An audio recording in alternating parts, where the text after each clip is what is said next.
The Story of Harry Houdini, from the New York Times, dated January 13th, 1918. The Story of Harry Houdini. Whatever the trick or tricks by which Harry Houdini has been deceiving the world at large for the last 35 years, his career stamps him as one of the greatest showmen of modern times. In his field Houdini stands alone. With a few minor exceptions, he has invented one and all of the countless tricks and illusions of which he is master, and he has done his job so well that not even his fellow conjurers are certain of his methods. There are, of course, certain well-established principles upon which rests the performance of a majority of tricks, but Houdini has invented principles of his own. The result is that he has no imitators.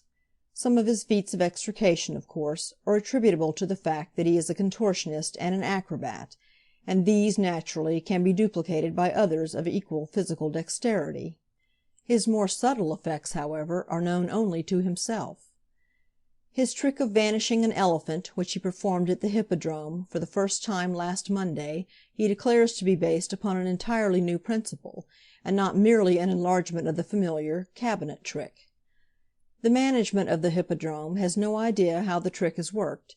Even the stage hands who draw out the cabinet have so far failed to get a clue. With Houdini, however, are 4 men of his own, men whom he carries with him in season and out, and these men know something, but not everything, of his methods. Not even the keeper who disappears with the elephant, declares Houdini, knows how it is done. The elephant and the keeper are done away with by different methods, both of which are so complicated, still according to Houdini, that the elephant has just as good a chance of understanding it as the keeper. For his second Hippodrome stunt, Houdini escapes from a packing box, a box tightly locked and bound, which is thrown into the Hippodrome tank. This is a trick which, owing to space limitations, he never has been able to perform before on a stage, but it is similar in principle to several other of his escapes. All of these things, together with his handcuff work, etc., Houdini attributes to an inborn mechanical genius which began to manifest itself long before he knew what it was. It is this genius which, coupled with his instinct for showmanship, has given him his present undisputed position in the amusement world. His ability to do what he wanted with locks Houdini traces back to the age of 5, when the family preserve closet, located in Appleton, Wisconsin, gave way readily before his very touch. Houdini, incidentally, was not his name at the time. He adopted it legally about 30 years ago. His first name was Eric. His second, for certain reasons, may not be here divulged. He was born in Appleton, as aforesaid, on April 6, 1874. He cannot remember the time when he was not an acrobat and a contortionist. At the age of 7, he observed a traveling showman walk a tightrope in the main street of the town, varying this feat by hanging by his teeth from the cable. Not knowing that a special mouth-fitting contrivance is required for this trick, Houdini tried it in the backyard the same afternoon, and lost 5 teeth. A year later, at the age of 8, he joined a 5-cent circus which was showing in Appleton.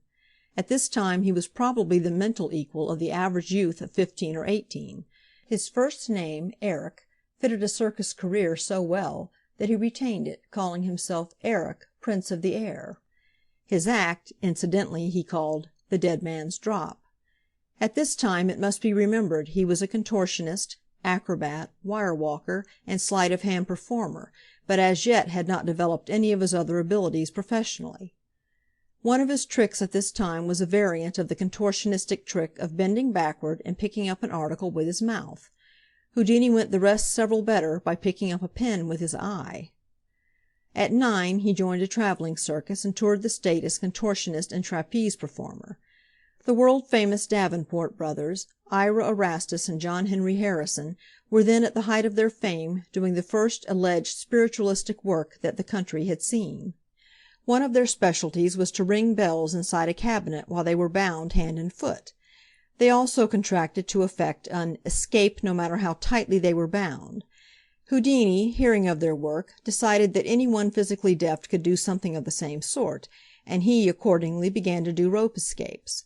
Standing in the center of the ring, he would invite any one in the audience to bind him, and would then free himself inside a cabinet. When he began this work he was about 11.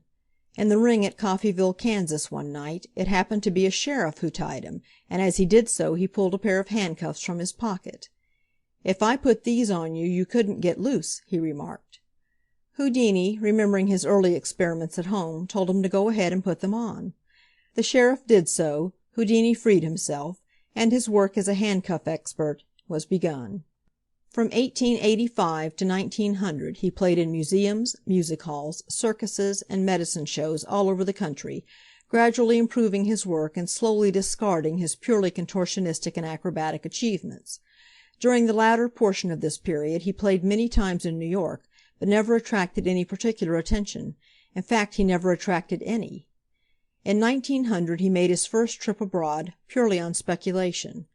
To interest Dundas Slater, then manager of the Alhambra, he gave a demonstration of escape from handcuffs at Scotland Yard, and succeeded in baffling the police so effectively that he was booked at the Alhambra for 6 months. It was at about this time that, in accordance with the custom of the times, Houdini began to call himself the Handcuff King, a phrase which afterward became world famous. Today, in a less gaudy age, it has become a phrase which he is desperately trying to live down. Houdini toured England and the Continent for 6 years, during which time he escaped from dozens of famous prisons. Cell-breaking, incidentally, had been made compulsory with him one day when he lost the key to his hotel room and was unable to open the door. The ridicule which this happening drew down upon him led him to make a thorough study of this form of lock, with the result that he can now open practically any door with but little effort. In 1902, one of his tricks having been doubted by the police of Cologne, he demanded an apology and remained in Cologne an entire year to fight the case in the courts. He felt at the time that his career was ruined unless he obtained the apology, and eventually he got it, in the name of the Kaiser. In 1901 he received a challenge from the workingmen of the Krupp plant at Essen, and freed himself from specially constructed shackles before 70,000 people. He returned to America in 1905, bringing with him innumerable certificates and sworn statements from authorities all over Europe. He found America, Amusement America, a vastly different country from the America that he had left.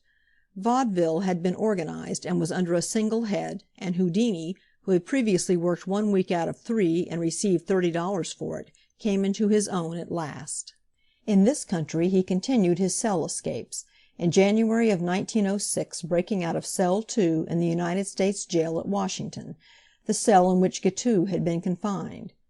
In 1908 he dropped the handcuff escapes for more dangerous feats, including an escape from an airtight galvanized vessel, filled with water, which had been locked into an iron-bound chest. He also invented the so-called torture cell, in which he was bound and suspended head downward in a receptacle filled with water. This trick he still does upon occasions.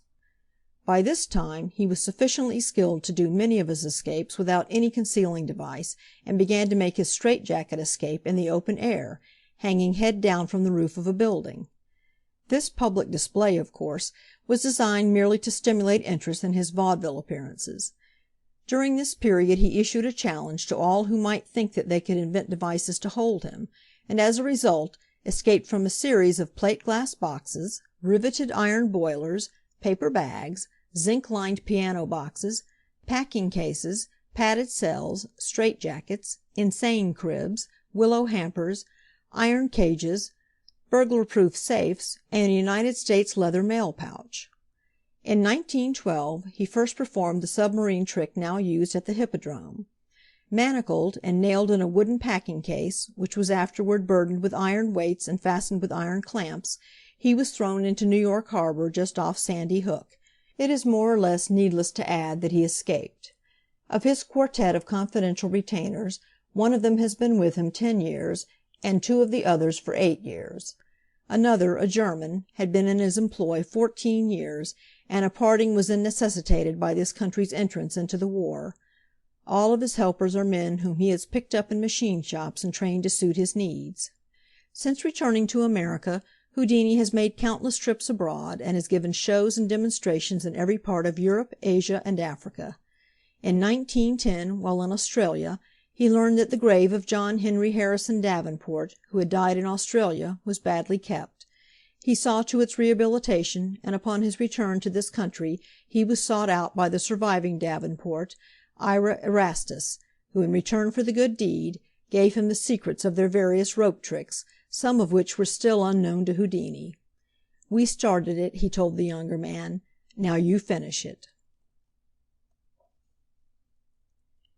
End of article.